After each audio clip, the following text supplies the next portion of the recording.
भारत में पानी का संकट इतना गहरा है कि किसी दिन हमारी पवित्र गंगा नदी भी बहनी बंद हो सकती है। यदि ऐसा हुआ तो यह हमारे राष्ट्र की आत्मा एवं चेतना के लिए बहुत नुकसानदेह होगा। सद्गुरु कहते हैं,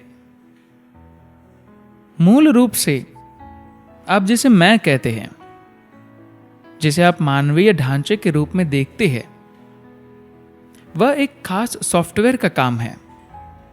आज हम जानते हैं कि सॉफ्टवेयर का अर्थ है याददाश्त, स्मृतियां, चाहे वह व्यक्तिगत मानवीय शरीर हो या विशाल ब्रह्मांडीय शरीर। सब कुछ मूल रूप से 5 तत्वों से बना है: मिट्टी, पानी, अग्नि, वायु और आकाश। और इन 5 तत्वों की भी अपनी अलग स्मृति है। यही कारण है कि वे एक विशेष ढंग से व्यवहार करते हैं। बस एक विचार या भावना के साथ आप पानी की रासायनिक संरचना को बदले बिना उसकी आणविक संरचना को बदल सकते हैं। बिना किसी रासायनिक परिवर्तन के वही पानी विष भी बन सकता है और जीवन का अमृत भी।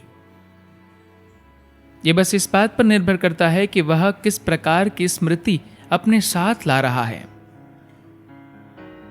वह जो कल मिट्टी थी, आज हमारा भोजन बन जाती है। कल जो भोजन था वह मनुष्य बन जाता है।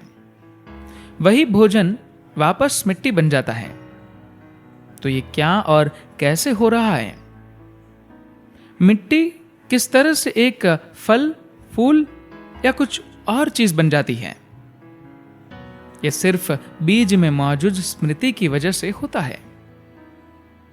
कैसे कोई अपने पिता या अपनी मां की तरफ दिखता है।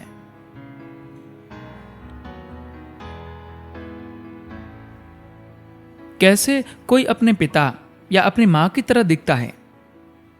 यह बस वो स्मृति है जो इस एक कोशिका में होती है और आगे बढ़ती है। सामग्री वही है, बस वही 5 तत्व। लेकिन यह स्मृति है जो आगे बढ़ती है और मिट्टी को भोजन और भोजन को मनुष्य बनाती है। और बस एक विचार के साथ, एक भावना के साथ और अपनी ऊर्जाओं पर कुछ खास नियंत्रण के साथ आप इस स्मृति, याददाश्त पर उस हद तक जबरदस्त प्रभाव डाल सकते हैं कि इसके बारे में सब कुछ बदल जाएगा। आज ऐसे बहुत सारे वैज्ञानिक सबूत उपलब्ध हैं जो दिखाते हैं कि बस एक विचार या भावना के साथ आप पानी की रासायनिक संरचना को बदले बिना उसकी आणविक संरचना को बदल सकते हैं। बिना किसी रासायनिक परिवर्तन के वही पानी विष भी बन सकता है और जीवन का अमृत भी। यह बस इस बात पर निर्भर करता है कि उसमें किस प्रकार की स्मृति है। हमारी दादी नानी हमें बताती थी कि हमें हर किसी के हाथ से पानी या भोजन नहीं ले लेना चाहिए। हमें यह सिर्फ उन लोगों के हाथ से लेना चाहिए जो हमें प्रेम करते हैं, हमारी परवाह करते हैं। यही कारण है कि भारत के परंपरावादी घरों में लोग पीतल के अच्छे बर्तन रखते हैं, जिन्हें वे रोज धोकर साफ करते हैं, उनकी पूजा करते हैं और तब ही उनमें पीने का पानी भरते हैं। मंदिरों में जब तीर्थ प्रसाद के रूप में एक बूंद भी पानी देते हैं तो हम सभी करोड़पति धनवान भी उसे अत्यंत आदर और श्रद्धा के साथ ग्रहण करते हैं, क्योंकि वैसा पानी आप किसी भी कीमत पर कहीं से खरीद नहीं सकते। ये पानी ही है जो दिव्यता की स्मृतियां रखता है। यही तीर्थ है।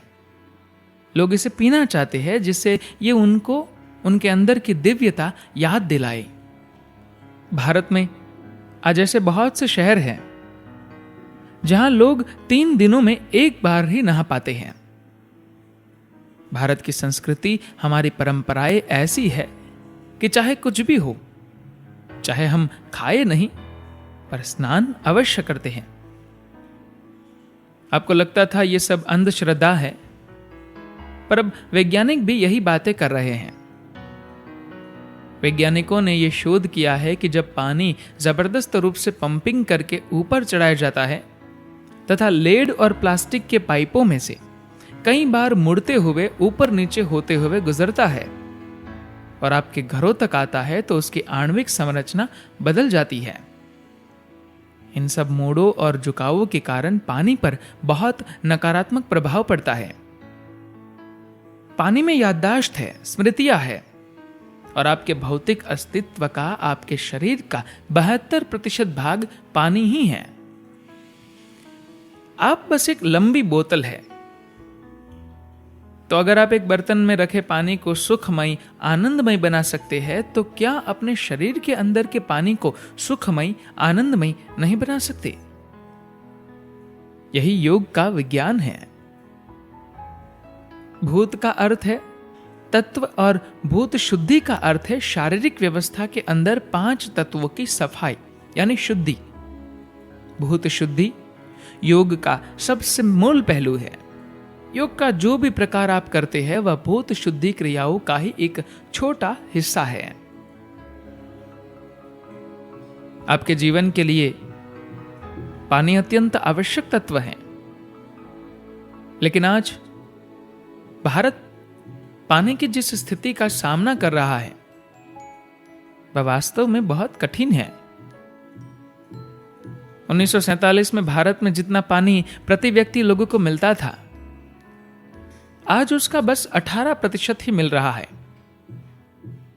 भारत में आज ऐसे बहुत से शहर हैं जहां लोग 3 दिनों में एक बार ही नहा पाते हैं। भारत की संस्कृति, हमारी परंपराएं ऐसी है कि चाहे कुछ भी हो, चाहे हम भोजन न करें, पर स्नान अवश्य करते हैं। अभी यह परिस्थिति हो रही है कि बहुत से लोगों को रोज नहाने को नहीं मिल रहा है। ये कोई विकास या प्रगति की बात नहीं है, ये कोई खुशहाली नहीं है। ऐसा लगता है कि अब वो दिन आने वाले हैं जब हमें पानी भी एक दिन छोड़कर पीना पड़ेगा। एक राष्ट्र के रूप में हम पर्याप्त रूप से संगठित नहीं हैं। नहीं हमारे पास इतने साधन हैं कि हम एक स्थान से दूसरे स्थान तक लोगों के लिए पीने का पानी ले जा सके। लाखों लोग बिना पानी के मर जाएंगे। कुछ साल पहले जब मैं हिमालय में घूम रहा था तो मैं गंगा नदी पर बने टहरी बांध पर पहुंचा। मुझे मालूम पड़ा कि बांध में पानी का स्तर इतना कम हो चुका था कि बस 21 दिनों का ही पानी बचा था। अगर 21 दिनों में बारिश न होती तो वहां से आगे गंगा न बहती। क्या आप इस बात की कल्पना कर सकते हैं कि अगर गंगा बहनी बंद हो जाए तो भारत के जनमानस पर इसका क्या असर पड़ेगा? गंगा हमारे लिए केवल एक नदी नहीं है। आज कुछ आध्यात्मिक समूह हैं जो गंगा को बचाने के, उसे पुनर्जीवित के प्रयत्नों में लगे हुए हैं और वे इस बात से बहुत चिंतित है कि गंगा को किस तरह बचाया जाए, कैसे उसे संभाला जाए। भारतीय लोगों का गंगा से एक गहरा भावनात्मक जुड़ाव है। शहरों के लोग शायद इस बात को ना समझे, पर एक सामान्य भारतीय के लिए गंगा जीवन से भी बड़ी है। यह सिर्फ नदी नहीं है, वह उससे भी ज्यादा है। यह हमारे लिए जीवन का एक प्रतीक है। अगर बरसात आने में 2-3 सप्ताह की भी देरी हो जाती, जो किसी भी वर्ष हो सकता है, तो बांध से नीचे की तरफ हमें गंगा दिखाई ही न देती। तो अब स्थिति बस ऐसी है। या तो हम जागरूकता पूर्वक जनसंख्या पर नियंत्रण करें, या फिर प्रकृति ये काम निर्दयता पूर्वक करेगी। हमारे सामने चुनाव के बस यही विकल्प है। ये मेरी नीति नहीं है कि हम अपनी जनसंख्या न बढ़ाए। बात बस ये है कि अगर हम स्वयं जागरूकता पूर्वक इसे नियंत्रित नहीं करते तो प्रकृति इसे निर्दयी ढंग से करेगी। हम अगर मनुष्य है तो हमें यह काम स्वयं ही सचेतन रूप से करना चाहिए ताकि हमें किसी खराब परिस्थिति का सामना न करना पड़े। धन्यवाद।